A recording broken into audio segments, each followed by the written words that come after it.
Hey there guys, today I'm going to do a very quick video showing you how to get some extra sounds into an ESU Loksound 5 project. Notably, this is all done on CSX 3194, the police locomotive. So I'm going to show you how to get some fun sounds into your sound project from YouTube, recordings, whatever you want to do. This is a lot simpler than it seems, but it also takes some practice. I'm going to try to give you the crash course on the bare bones basics on how to do this. So, first things first, you're going to want to download a sound project off the ESU site. I downloaded S0523, close enough to the scale trains file for my liking. One thing I made sure to do before I wrote the sound file to the locomotive, read all the values from the factory settings. This is going to be a lifesaver for setting up your lights, control, and etc. down the line.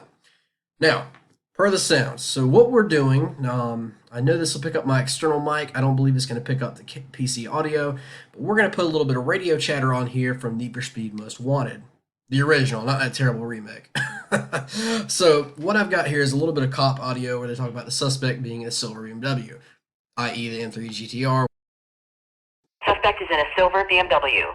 So it's an almighty 2 seconds, but it's easy to work with. Now, all you need to do is do File, Export, save as a wave, and we're just gonna, you can probably see I've got my audio folder here. One thing I'd recommend doing, by the way, is taking a little folder in your music for Loksound stuff. That's what I do. So we'll just name this Radio Short. And there you go, it's exported as a wave. One thing to note, you're gonna wanna watch your project rate on here. That's gonna decrease the file size. Your basic, when you first record it's gonna be like 48 to 44,000 hertz. That's gonna increase the audio quality and thus the file size.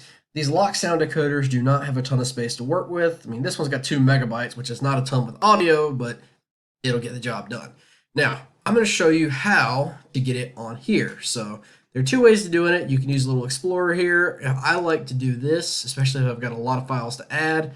So we're just gonna go to 3194, Radio Short, open, and it will go in the very bottom of our project down here.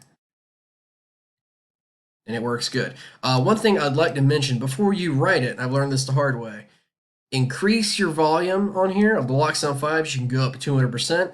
Just click on it whenever you do it so you can sample the audio and make sure it's not cracking your headphones. I recommend a good pair of headphones for this, cracking speakers and sounding very distorted. So you want loud audio but clean audio because you don't want to overload the speakers on the decoder.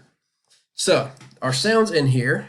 So what we're going to do is find a sound slot that's either empty or we don't need. Me personally, I'm never going to use the isolation switch.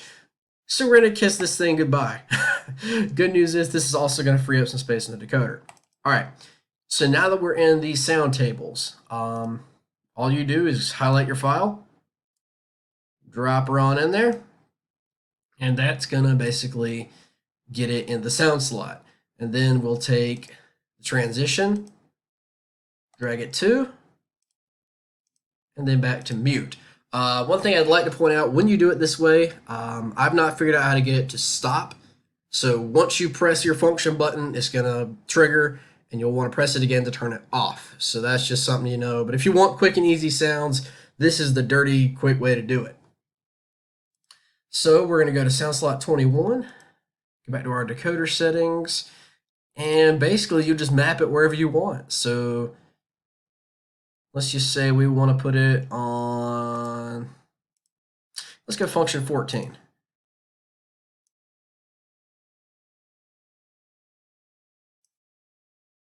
Actually, also one thing, this is actually important because I made a little error here. One thing you'll want to do to make your life easier is rename your sound slots. So we're just going to go and name this radio. So now when we go back to write it into the decoder, F15 is triggering radio. And from this point on, what you will do is save your project, make sure you've got it where you want it and how you like it, and then write the sound data into your locomotive. You will have to write the sound data for every sound you want to do, so I like doing a bulk at once just to make it a little easier. So that's the bare bones basics of how you get these in here. Now I'm going to show you another step with this. Let's just say you wanted another piece of audio, and I've already done this, so let's just say you wanted a 2-part radio chatter. What you can do, and I'll show you how to do this. So we're going to go into here, and I'm going to import another piece of audio that I had. Hearing it's not really going to matter, but I'm going to show you how to get this to work. So let's just say, on the cops theme song or whatever. We're going to drop this into the sound table.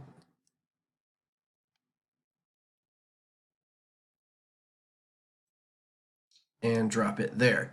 Now from here, I'm going to draw a little box, and that's going to get it back to the mute box, but we're not done. One trick I learned, if you want to have multiple sounds going, you want it to shut up for a second, is to highlight this coupling pause right here, and then the faults. So copy that, just Control C. We'll go back to our radio tab, drop her in, and we're just going to play with it accordingly. Size doesn't really matter here, so we're just going to drag that right there. Make sure the loop line attaches here.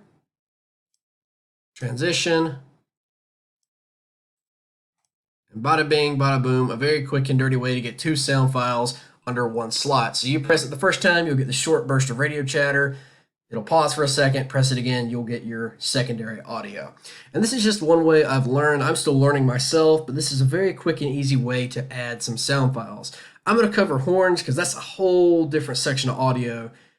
And it takes a lot longer to get horns if you want it right, but everyone has their own taste on how you want to do it. So if you know how to create horns for train simulators, you're going to be 5 steps ahead of the game. But if you're just wanting to start out, this is a very quick and easy way to do it. But to wrap up, basically that's just it. Just map it to whatever sound slot you want, map it to whatever function you prefer, and then write your sound data, and you will be good to go. And from that point on, you'll be able to run and mess with it. And if you ever want to change it, again, you've saved your project, so you will be golden. But I thank you guys again for watching. This is the first for me, giving these how-tos. Like I said, I'm still learning a lot as I go, so they're not perfect. There's probably some tricks that I've missed. And if you know a way that I can get these sounds to stop on their own accord, like if you get a Rapido locomotive and play the silly sounds and it starts and stops, that's what I need to learn how to do. So if you know how to do that, please drop a comment. I'm more than happy to figure out how to get this stuff working right. But thank you all again for watching, and I'll see you next time.